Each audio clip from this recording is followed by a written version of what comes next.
Hello, everyone. Today I'm going to do something slightly different from the norm when I have my show.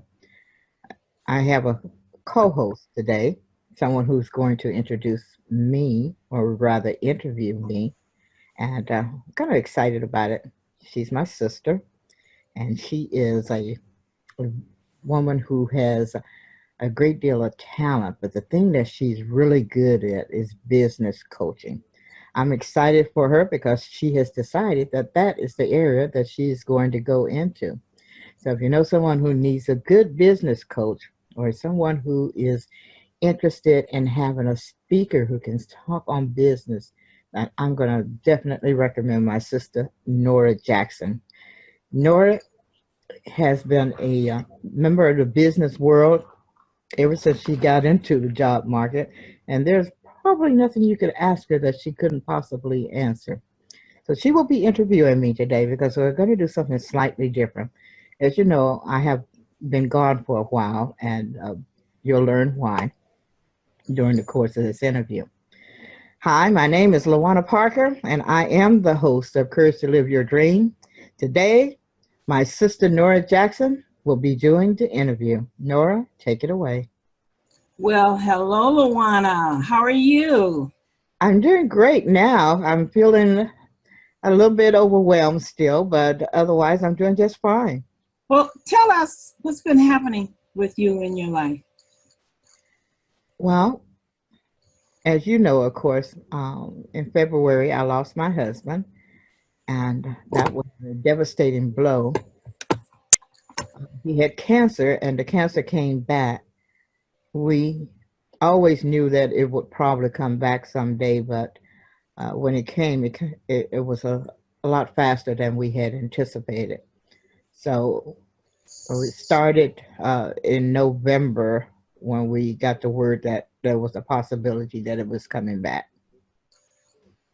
Okay, so how have you and your family handled the change? It's been rough.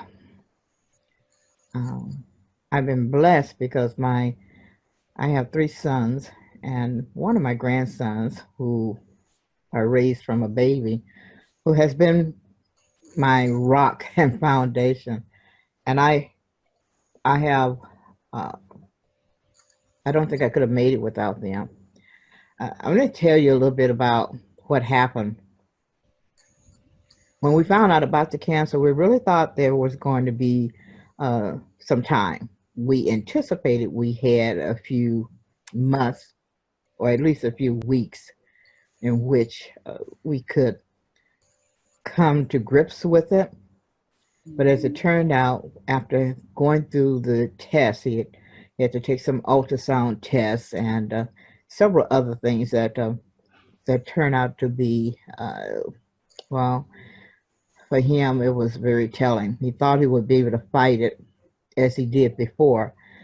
I shared before about him having the cancer 11 years ago. And at that time, they told him he had about 6 months, maybe a year, to survive it. But my husband, being the kind of man that he was, and you can see his picture here, always a happy person. Great Uh, picture. Thank you. He was determined that he was going to fight this. And he told the doctors, he said, until the man upstairs, until God himself said his time was up, he didn't accept what they were saying. And so he went through the chemo and the radiation treatments. And as you can see, my husband is a big man, or was a big man.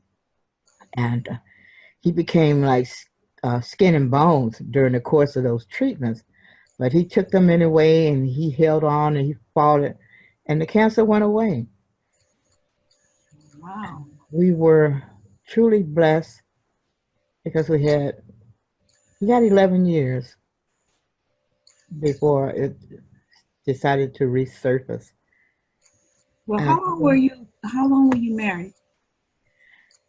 oh wow, we were together over 50 years. Wow. A long time to be with one person. Definitely longer than I was ever with my family. I was blessed to have him for a husband. He was a good man, and We had four wonderful sons, and I mentioned three earlier. That's because we lost one back in '89, and took me a while to get over that. Right. Mhm. So tell us something about him. Did you tell us something about some of his interests or some of the things that? Oh, well, one of the things that he used to be very interested in, and that was playing whist. Uh, he could play whist all day and all night. And that used to get on my nerves. I mean, it bugged me because I thought, hey, wait a minute, what about me, you know? But that was his thing, playing whist. As he got older, of course, he got away from the whist and he obtained other interests. But that was the big thing he was known for. He was very good at it. He had a partner um, whose name is Archie Parks.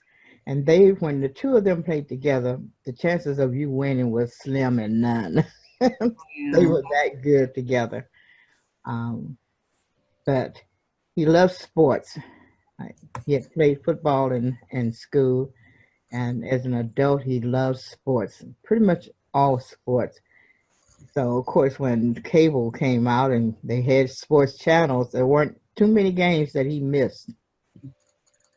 Mhm. So you were together over 50 years. I'm sure you must really miss him now, right? Yes, I do. Um, Even though I knew the cancer would come back one day, it still caught me off guard because he was in good health. He had some problems. Ulcers started coming on, and that scared us for a while, but he licked that. There were times when he had bouts of uh, respiratory problems, and he had allergies, but he always came back from those things. Even though some of them put him back in the hospital, he came back from those things and was able to um, be himself. And people who knew my husband just loved him to death because he was the kind of person that if you were his friend, there was nothing he wouldn't do for you if it was within his power. And so to have this happen to somebody who had so much strength, who was always a happy person, who loved life, enjoyed things so much, and to have that happen to him was devastating for all of us. What I am grateful for, though, is that when we found out that this time he wasn't going to be able to fight it, and I notified all the children and his sisters and brothers, he was able to see all of them because everybody came. His sisters and brothers came to visit him. Our children were there, our grandchildren, even the great grandchildren were there. So he got to see everyone in those last few days that he had here. As I said, it caught us by surprise. We thought we had a few months, at least a few weeks, but it was like in January when they told us that we have to do something now because it's really spreading. And in between the they were going to do some more tests, and we thought they were going to be able to find something that would work for him. But instead, they told us there was nothing they could do, and if he were to take any more, uh, try to do radiation or chemo as he had done before, it would shorten what time he had left. That was a devastating blow for us, and it was as if in that short period of time, it seemed like it was about 3 or 4 weeks when they told us that.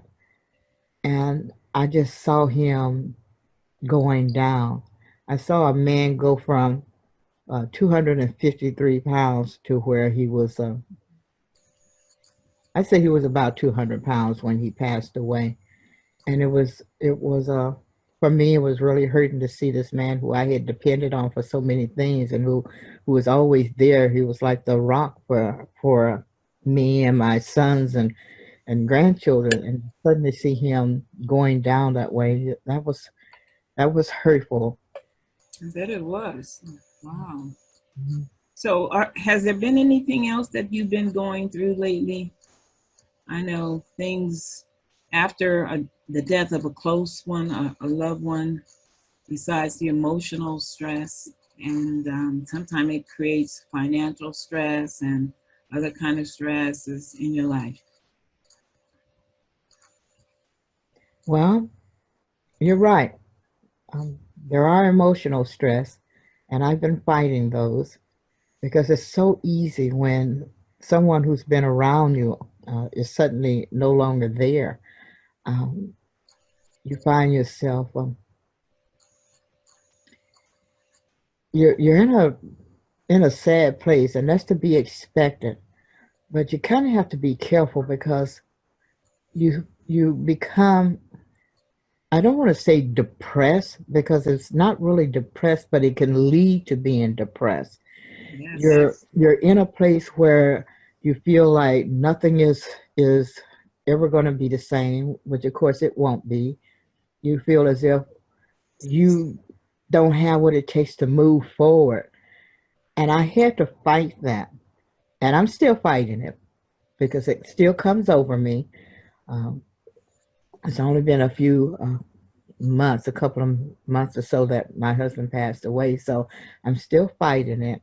But I am blessed because I have children who are trying to make sure that I don't fall in that place and stay there.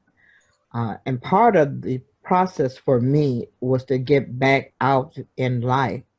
And I have friends who have stepped up and are there for me. They have offered to do things for me, and that's a great feeling to know that people care enough about you that they want to be there to support you through what you're going through. In fact, I've had several who have gotten on my case because they've told me, we're here. Ask us for what you need. Don't try to hold all that in and do it by yourself. And that that has been a big savings for me. Uh, Having lost my mom, I lost a sister, lost my dad, and several years prior to that, I'd lost my son. That was the time when I fell into a really bad place, and my whole life changed from that. So I didn't want that to happen this time. So I truly appreciate the fact that my children are supporting me. Um, in fact, I have to keep reminding them that I'm the mom and they are the children, but I love the fact that they have been peppering me, so to speak. you know, it's been great. Well, do you have any advice for anybody else that might be going through something like this? Don't don't just sit around and mope. It is so easy, and I almost fell into that myself, just to mope about what was and what was not going to be any longer, what I could no longer do, because there are changes like when someone passed. So don't mope. Talk to friends. If necessary, join a bereavement group where you can voice the things that are on your mind, the things that are hurt, and find out that you're not by yourself. That is so important. Don't be by yourself. Share what you're going through with others. Let your friends in. They're not always going to know what to say to you or how to say it because until they go through it themselves, they don't truly know what it is that you're experiencing, but they do want to help. And so don't shut them out. Include them in the things that you do and ask for help. Don't be afraid to ask for help or embarrassed to ask for help. Let people help you. That will keep you from falling into a state of depression because it can happen so easily. And as much as I love my husband and the fact that I now miss him, I know that he would not want me to be laying around doing nothing and thinking about what coulda, shoulda, would have been if he was still around. So please don't do that. Right. You don't Well, have. is there anything that I can do? Well, you're doing it now. I really appreciate the fact that you are helping me with this interview. I had actually started to just talk about this, and I thought it would be better if someone interviewed me because they could ask me the questions that maybe I wouldn't think of, the things that needed to be shared. So I appreciate the fact that you stepped up to the plate and you were willing to do that for me. Oh, okay. But Yeah, you know what? When someone close, like a husband dies or a wife dies, if you know that they are terminally ill, is there anything that you would suggest to people, some business or things that they need to take care of in my order God, to yes. make sure that transition goes smoother? I'm laughing because that is one of the problems that I ran into. I had not realized that some of the things that he was taking care of because I just depended on him to do it. I didn't thought about it. And suddenly I found out there were things he was paying for far as the family was concerned that I was not aware of or how much he was spending. And so the financial situation for us, for me rather, changed drastically because suddenly we went from a two-income household, even though we both were retired, we went from a two-income household to a one. And now I had expenses that I have to figure out how am I going to pay for these things? How am I going to take care of them? Because some of them were things I can't just drop them. I can't just let them go. I needed to be able to keep going. So my advice, when you know someone is terminally ill, find out about insurance policies. Make sure you know about the bills, what needs to be taken care of. Are there passwords to things that that you need in order to access some of the information? There's so much that we didn't think about, and so I've been picking my way through things, uh, trying to get us back on track or get me back on track. I keep saying us because it's difficult for me to sometimes to believe that he's not still around. And indeed, sometimes I feel like when I'm sitting here in the house that I almost hear him stirring, or if I hear a noise at the door, I think it's him coming home. So it's difficult to think that he's not here. But I've just sidetracked there. Uh, Getting back to the fact that yes, take care of those personal businesses. You need to know about those things because once they're gone, it's too late. Right. It's harder to find that information out once they're gone. Yes. Okay. So, is there anything else you want to share, or anything else about the process that would help others Mm. to make it through? Well, there's so much I could talk about, but let me ask you a question. Yes. Because a couple of years ago, you lost your ex-husband, and even though the two of you had divorced and were no longer together, I know that you still had a good relationship. How did you get through that? Right. A lot like you, it was a shock. Right. I had spoke to him 3 days before I was called and told that he was in the hospital and that they were trying to get in touch with his children. So I was like, what happened? And nobody knew what happened. He had just passed out. So after work that afternoon, I rushed over to the hospital to see what was going on with him. And there he was lying in the bed with all the life support equipment on him. And everybody seemed to just be waiting around to see, what the doctors are running tests and this and that and the other. And so I was just there with the family. The family had finally got in contact with, and we were all there. We Mhm. hadn't seen each other for a while because we had been divorced, but we were still friends, and we weren't. I weren't. We didn't have any children together, so we were married about almost 10 years. So what happened after that? 2 days later, I'm coming back to the hospital to visit him. No family member. The family members were gone, and they sent me to his room, and there he was lying in the bed, looking the same as the last time I saw him 2 days earlier. And I spoke to the nurse, and I said, "Nurse," I said, "well, how's he doing?" And so she told me that, well, he was pronounced deceased yesterday. Oh gosh. Yes. I remember So, you telling me about that. And that's right. still a shocker. Right. Because he was deceased actually the day that I saw him. The day I went to the hospital, he was deceased when he came to the hospital.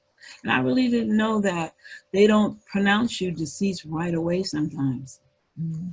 So they waited 3 days, and then that was the end. And I was just shocked because I was the only one there.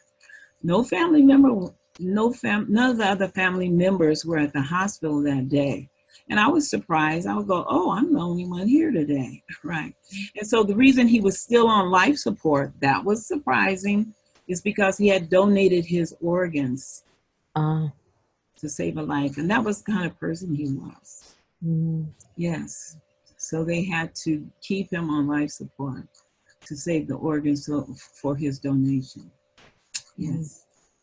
And it took me some time to get past that, and at least a year mm, to get over that shock.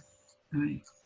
And that was one of my closest friends. And like you say, my mom passed away, my sister, my father, and all of these people who are close, very close, are passing away these days. yeah. But yeah, so it was just an emotional stress. We weren't married, so I didn't have the other things, the financial things that married couples probably had going on, things Mm, that they had to take care of. mm. Yeah. Wow. Well, I want to thank you for the interview today to help me get through this. I felt this was important because I needed the people who have been following me on my show to know what had happened, why I suddenly dropped away. And it's also important because there are others who may be going through the same thing. In fact, I know there are others who are experiencing some of the things that I've been experiencing myself. And what my hope is that by sharing this, that there's someone out there who will hear it, and perhaps it will be of some great benefit to them. I just want you to know that you're never alone. I hit my family, and I'm greatly appreciative for that. But I'm also very grateful for the fact that because of my belief and faith in God, that was the rock that has helped me up through so many things. And this was no different. He's been there with me from day one, and just making sure that I'm okay. And as some of you know, you may have heard already, in stepping back out in the limelight or in the realm of the living, I decided to attend a conference that was in Texas. And so I'm one of those people who don't care for flying. Uh, I prefer to drive wherever I'm going. And I chose to drive from California to Texas for a conference. Had a great time. I want to give a shout out to my friend Tim Gillette, who was extremely supportive. His wife and his mother uh, just were wonderful people to me at that conference. And I met some wonderful people there who haven't found out what had happened because Tim shared that information. Uh, Mhm. they were there for me. They came and it was wonderful. So I had a great time, but it helped me to be able to get back out there. And I want that for everyone else. Family, friends, if you're have a church goer, not trying to push anybody into going, but being a Christian has been a tremendous help for me, and I wouldn't trade that for nothing in the world. It helps sustain me in the things that I need to continue on. So find whatever it is that you need to keep you going. Don't give up on life because life is a gift. It's one of the greatest gifts that God can give you. And if you're still here, that means He has something for you to do. So get out there and find out what it is and do it. I want to thank you again, Nora, for the interview. Are there any last words, something that you'd like to share with the audience that perhaps I'm have neglected to say? Can't think of anything. I like that. Life is a gift. And one of the things that we all must remember is we only have one. Yes. We're not So like a cat. We don't have nine. that's true. We only have one. And we need to Well, bless them. yeah, amen to that. Thank you. You're welcome. Well, this is the Courage to Live Your Dreams show, TV radio show. I want to let you know that our format will be changing. Our next episode will be different from what it's been in the past. We will, I'll let you be surprised to find out what's going on. I will say one of the changes will be that we will be speaking to some authors. Those who know me know that I love to read romance stories. So I am going to have some authors come on who write those wonderful books that I so enjoy reading and have them share how they got started and what keeps them going and how they come up with these amazing stories. So until the next time, everyone, and with my co-host today, Nora Jackson, myself, LaWanna Parker, we thank you for being a part of the program. Look forward to you being a part of it next time. And remember, you can always check my blog out at www.lawannaspeaks.com. Take care. Bye. Okay, hold on a second. Okay. Hello, everyone. I am so thrilled to be back. Hi, this is Luana, and I am the host of Courage to Live Your Dream talk show, and I'm excited to have a special guest here today. She is someone I consider a very good friend, and I've known her for a couple of years now. Very special lady, hardworking special lady, and I could ramble on and on about her, but I want you to get to know her through some questions and let her share some of the things that she does. I'm telling you, I don't know how she does all the things that she do, but she does, and she does a very good job at it too. So just think about it. The next time you start talking about what you can't do, listen to this woman and pick up some golden nuggets from her. So let me introduce you to, we all call her Pastor C, and her name is actually Sherelle English. But she's a very special lady, and I'm excited that she's considered to even be on my show today. So, Pastor C, before I really start asking you some questions, tell us a little bit about who you are. Wow, who am I? I'm a child of God. That's always number one, a mighty child of God, someone who believes that she is because he is. I'm a mother of two wonderful young men who are the heads of their households, who do the accountable, responsible thing most of the time, who have two beautiful wives. I'm a grandmother. I have five granddaughters from my first son and two grandchildren from my second son. So that makes me a grandmother of seven. I had to count them to see how many they are. I'm a pastor of Crusaders of Faith Christian Center here in Sacramento, California, the senior pastor of this church, and love my congregation, love the things that we do for our community. I'm also the founder of Eagle Vision Community Development Center, where we have several projects and campaigns that are actually facilitated throughout Sacramento County to provide for individuals who have specific needs within their homes, within their hearts, within their lives. And we believe that we are the church without walls. We don't just take care of the inside, the in-reach, but we are heavy with the outreach out here in the Natomas area. Who else am I? I am the founder of Doers of the Word Women's Ministries. And this is a ministry that meets where we're women who go through the Bible in a year. And we do this via a conference call, and we meet daily, Monday through Friday, for an hour. We are actually in 7 different states. We have small groups that go all over the place, some that are primarily local here to Sacramento, but we also have small groups that are in Texas, that are in Louisiana, that are in Chicago, and several other states. And who am I? I'm a person that just loves people and who am blessed by the opportunity to be of service. One of the things I know in the 2 years that I've known you, and I've seen you do so many things and do them successfully, but the one that I'm a part of with you is the Project Pen program. I love that program because it reminds me so much, and it gives me the opportunity to pay back what was done for us when we were growing up as kids. And that's that you arranged it so that people who are homeless and low income have a place to go that they can get the food they need. And you set it up like a store so they can just walk in and take what they need. I just admire the fact that you're so faithful in that and you do it every week.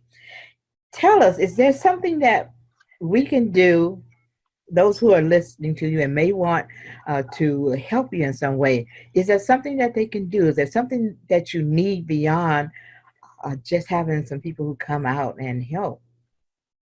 Well, Project Pen is one of the campaigns that's under Eagle Vision Community Development Corporation. And PIN, P-I-N, stands for People in Need.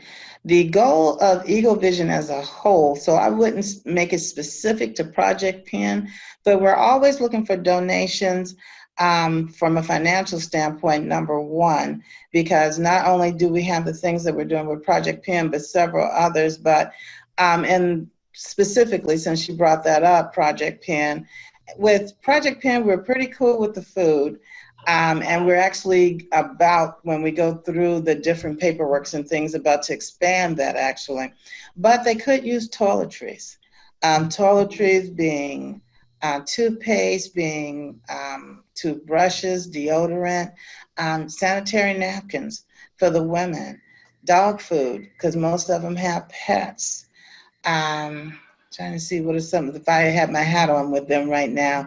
They like the big garbage bags because in the rainy season they use them as raincoats.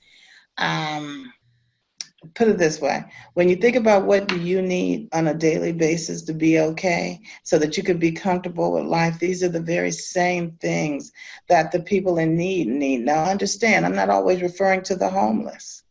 I have several people that we minister to that live in big houses, and they walk into these big houses and they're empty. They're empty due to maybe one of if they're a married couple, one of them lost their job, or unfortunately, there's one case, she came home and the husband just decided he didn't want to be a husband anymore and just simply left her and her children. You know, but on the outside, if you didn't know what was going on the inside, they looked perfectly okay. But you walk inside and the house was empty, the cupboards were bare, and we were able not just to meet the needs physically as far as the food was concerned, but we were also assisted the individual with relocating to another home that they were renting that would allow them to be more cost effective so they could get back into she could get back into her budget. We assisted with the children to provide counseling for them while they were going through this to make sure that they were okay. It differs. I think that's the fun of the ministry. It differs from one person to the next, but it also falls under the campaign. And the campaign name is SMART, meaning that we actually take specific measures, specific tactical strategies to assist each individual personally so that they can have the things that they need to get back comfortable again and be okay. So I think that's the whole beauty of the campaign itself, is that it's not just for the homeless, because we have people that's every day um, working paycheck to paycheck. One of the companies that we support right now are the employees at Kohl's. And what a lot of people don't know is that most of them are working minimum wage. Most of them are working part-time only. But the expectation is that they have to keep a roof over their head. They have to keep clothes on their back, food in their mouth. Some of them are working not just one job, but 2 and 3 jobs. So when we're able to come in and assist them with anything from food to toiletries, etc., not only does it take care of them, and it gives them a chance to go, one last thing they have to worry about. It is feeding their households. It's taking care of their children. And we actually serve 2 churches, an elementary school, and an apartment complex, plus our church every single week. And we service over 300 to 400 people, providing them with food and their families on a weekly basis. And then SMART supports all of those individuals. And so they know they can contact us anytime. And we're blessed to be affiliated with about 14 different outside agencies that also provide us with the support we need to make sure that that person is taken care of on the bottom line. Wow. I told you she was a busy person. She does all of this. Of course, we know she's not doing it by herself. Not at all. She is the one that makes sure that all of this gets done. Yeah. And it means so much for the community that she's out there supporting them. I'm curious, how how did you get started? What made you get started in doing this? Because there are so many of us see what's going on, but none of us actually step out there and do what's necessary. But you grabbed the bull by the horn and said, "This is what I'm going to do," and you did. So, what got you into it, and what keeps you going? Well, part of it is I'm a cowgirl. No, I'm just teasing. You know, it's my life story. I was a recipient at one point in time. I lived a lifestyle, made some choices and some decisions that put me in a place to become a recipient. And I will never forget that day when I was wondering about if I was going to be able to keep the roof over our head, meaning me and my 2 boys, if how we were going to it was for Thanksgiving dinner, how we were going to eat for Thanksgiving dinner, because I had no money. Any money I did have went to the rent, the gas, the lights, trying to keep a phone on, trying to do the bare minimum for them. We even, I used to volunteer at Head Start just so that I could take the leftover food home, and that would be our dinner for that night, and the milk I would use for the dinner, and then also the next morning for cereal. So I was that person based on choices and decisions that I made that wasn't good or beneficial for myself or my family. You know, Paul says that everything that's good to you is not beneficial for you. And the decisions I made was not beneficial for me because it left my sons and myself in dire need. And my ex-husband was out on dope. So we were kind of alone. And I was sad that day. I was so sad because I just didn't know what I was going to do to give them a Thanksgiving dinner. And they're all excited because they come from school where they got all these pictures and little activities they did around Thanksgiving. They heard their friends talk about how they're going to have this big Thanksgiving dinner. And then there was just me. And the doorbell rang.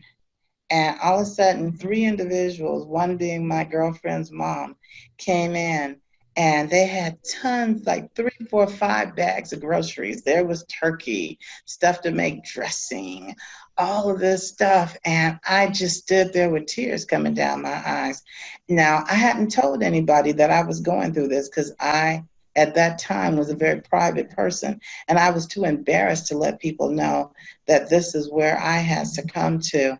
But my girlfriend knew, and she told her mom, and her mom told the church, and the church got together and they put together all of this for me and my family. Well, the one I never forgot that. I still get chills when I think about looking the doorbell and I hear her mom, and because I lived on the first floor and waiting for her to come up, and she's coming up and here's these other two guys with her and they got all these groceries, and I'm wondering, what is it that they're doing, and bottom line, why are they doing it? And then she tells me that all of this is for us. I remember my son's faces lighting up because even though I didn't say we weren't going to have anything, I think specifically my oldest knew, and his eyes lit up because here was all this food. And the baby, he just knew, be happy, there was food. He didn't know why everybody was so happy, but okay, be happy, because he was like 4 or 5 years old. And no, actually he wasn't born yet. He was not born yet. And so we're excited, the food is coming, and I remember that moment. And I have forever been grateful. So it's my way of paying it forward. It's my way as a church of remembering that, Jesus made the comment. He said, where were you when my people were hungry, when they needed a roof? Where were you? And I don't want Jesus to ask me that question. I never want him to ask my church the question, where were you? I think the primary purpose of a church in any community is to provide the resources that are needed for that community. Oh, it's nice if you can get butts and seats, and it's nice if you have a big, beautiful location. But if your community is hungry and the people are without, and they don't have the things they need just to survive one day at a time, and then when they knock on the church door and ask for help, we are saying we cannot be there for you, then what's the purpose of the church? After we have led them to the Lord Jesus Christ, it goes into, now what do I do? And my belief is that the accountability of the church from that moment on is to care for that flock, is to feed them spiritually, physically, and mentally. It's to assist them to get to a place of empowerment where they're now able to atone for their past wrongs and get things back in right balance so that they can be proud of the households that they live in. And I'm not talking about big houses. You can be in a caddy shack.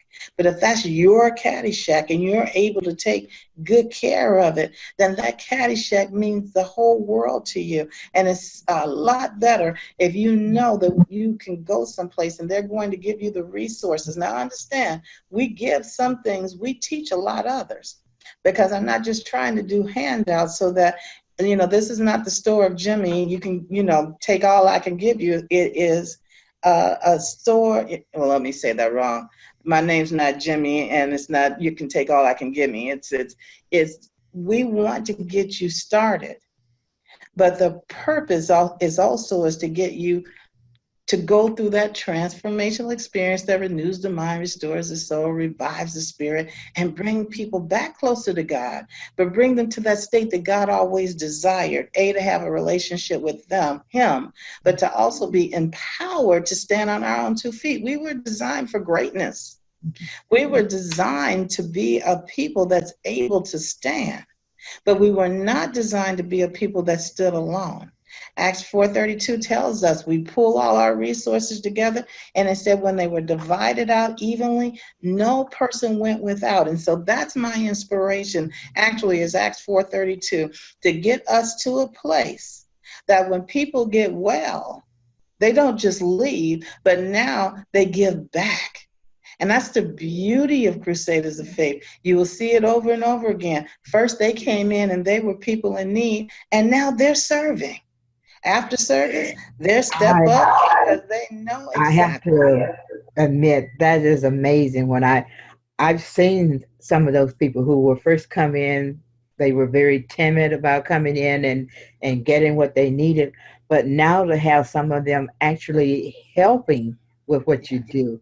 Um, I'm never going to forget Bill standing up there and singing to us, and it was Yeah. just great. I mean, to see how he had changed from the first time he came to where he was willing to stand before the group and bear his testimony and sing a song. It was just something moving about there. Really, um, something very special about seeing that and to know that it means so much to them what you do, and they feel Well, see, comfortable being but when around. you get it from yourself, when you are that person, it's easy to serve someone else because you don't have that better than attitude. I think I'm all that. Not too long ago, me standing in that line was part of my story. Mhm. And before I forget, is there a way people can contact you when they want to help you in some way? Is there a way that they can reach you or go and find out more information about what you do? Sure. We have our website, which is www.crusadersoffaith.org. We have telephone number, which is 916-243-0313. That's 916-243-0313. And when you contact us on that number, you can either call, leave a voicemail message, or you can actually contact us on that number via text. Someone will get back to you within 24 hours, and we will identify what other needs you have. And then our need is always the same. We need you to love the Lord. We need you to see what we do as a blessing. And then if God leads you, and only if God leads you, because we want cheerful givers.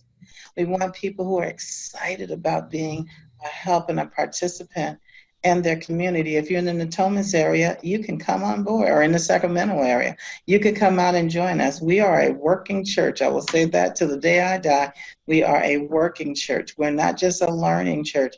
The expectation is that you learn from in-reach and you serve from outreach.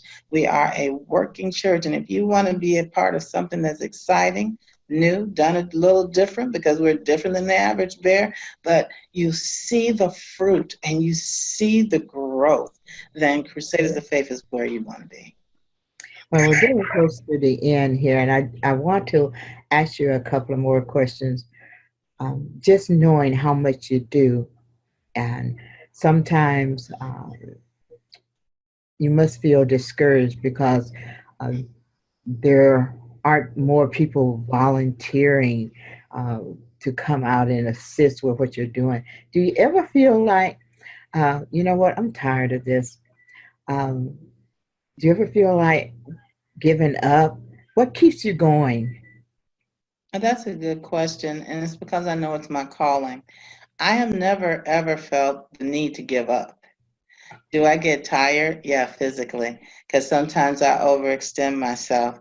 Do I get frustrated because people aren't there? No. I honestly believe that God will bring those who are supposed to be there to assist with the things that we do. But I also welcome the fact that as a church, we're a place of attrition, meaning that when you come in, you may be hurt and you may be broken. And so you're going to be with me for a season, or be with us for a season as you begin to heal and restore. But once you get to a place of restoration and your transformation begins, and now you step and walk into your calling, now that's wherever God sends you. There will be those individuals who are called to be a part of Crusaders of Faith, called to serve in our church and in our ministries. And this is where they're supposed to be. There's going to be others, and there have been many who, once they got to that place of healing, God has moved them in order to place them in the communities to do the things they do. You yourself, Lawana, you started writing a book, and began, and you have this show, and and what would I say? No, you can't do these things. These are only for you're supposed to be with Crusaders of Faith. No, that's when I know God's working. That's when I know He's actually doing the things He says you're supposed to do, because there should be that progress, not perfection, all the time. Mhm. Which means some will stay, some will go, some will come back to visit. But as long as they're doing what God has called them to do, they're right where they're supposed to be, doing just what they're supposed to do. And to me, that's a healthy church. Well, Because, I you mean, like, mentioned something just a moment ago, and I want to ask you about that because you're right. You have people who are very negative, and so when you first started doing this? I'm sure you must have had those who love you, but you're wasting your time. Why should you get involved in this? Nobody's going to care. Did you have mentors? Because you hear a lot about mentors, coaches, leaders. Uh, was there anyone that you were able to turn to when you had those negatives coming at you, just bombarding you from all directions, trying to tell you you're wasting your time. Don't do this. You want to do something where you can make money. You want a big church. How did you handle that? Well, I don't have time to talk about it today, but I have my circles of life. And my circles of life create boundaries. And there are just a rare few people that are part of my inner circle. I have people that are around me all the time, different layers of people, and they have different purposes in my life. And I have different purposes in their life. But I am very strategic with who is in my inner circle. And I'm blessed to have some very powerful mentors that are in my inner circle. I have my husband who is in my inner circle, my children that are in my inner circle.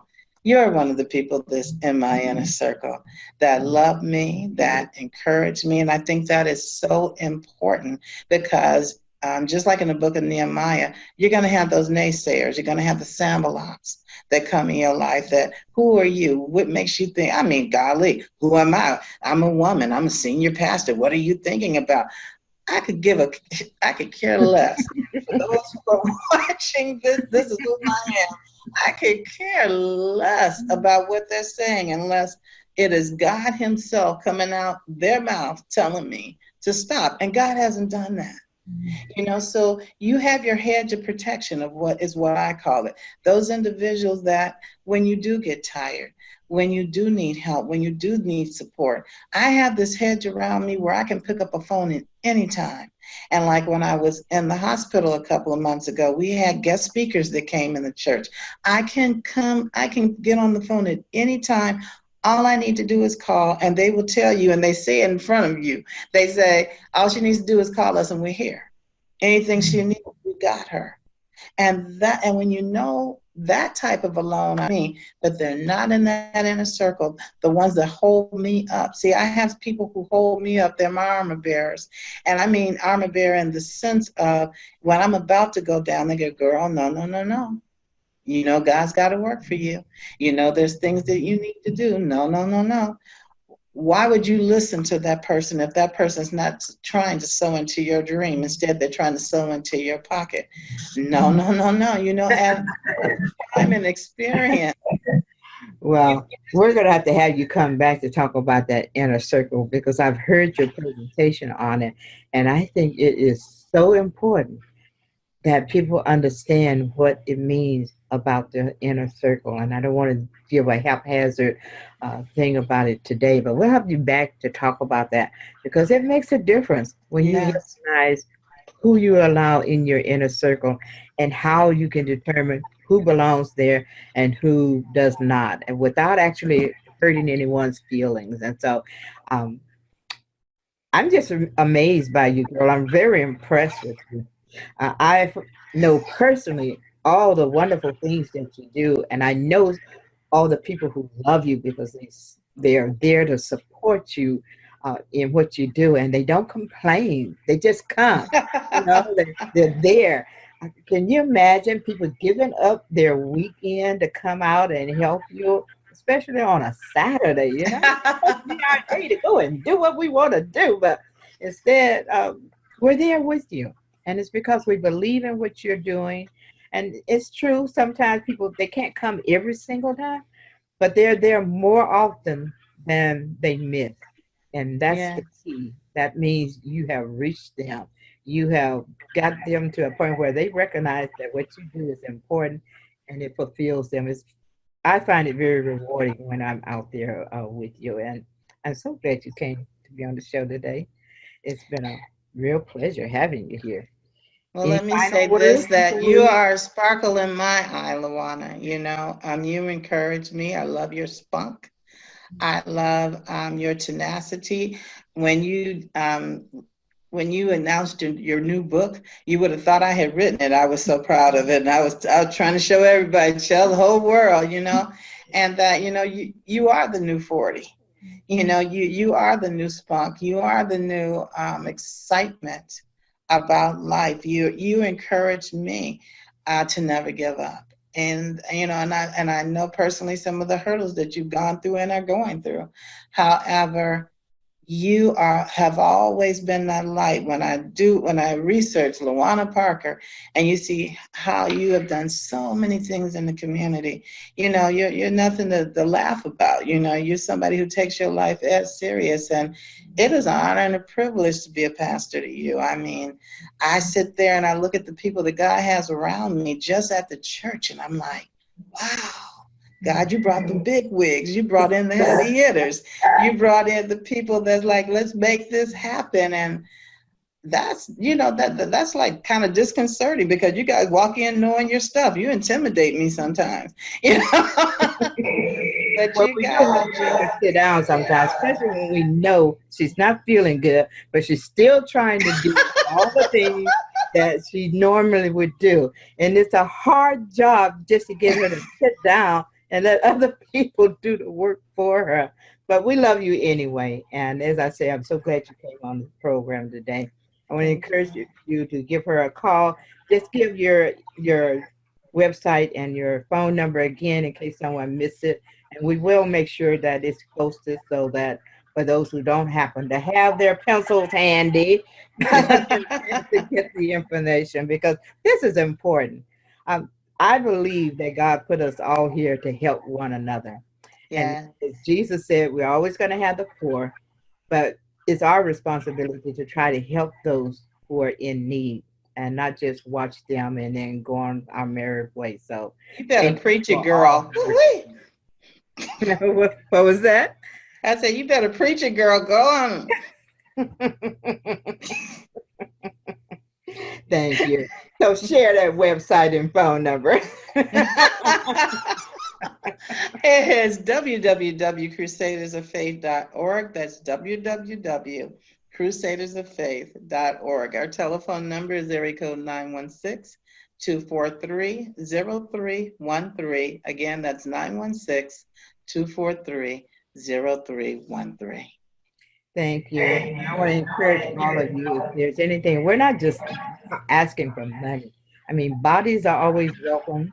Uh, as she said, things like toiletries, the things that personal items that people need. That if you've got it to share, bring it out. We accept, and the people who we help will accept. So I'm thankful that you're here listening to us today. Thank you again, Pastor C. And I'm excited that you're here, and just feel really blessed that you came onto my show. Wow. My website is Courage to Live Your Dream. However, it is under construction. It's not completed yet, but it is Courage to Live Your Dream. And we hope to have it up and running in very near future. And the number that you can contact us at is 916-238-8847. And look forward to you returning next week for our next show. And just thrill that you're here. That until next time, take care, and we love you.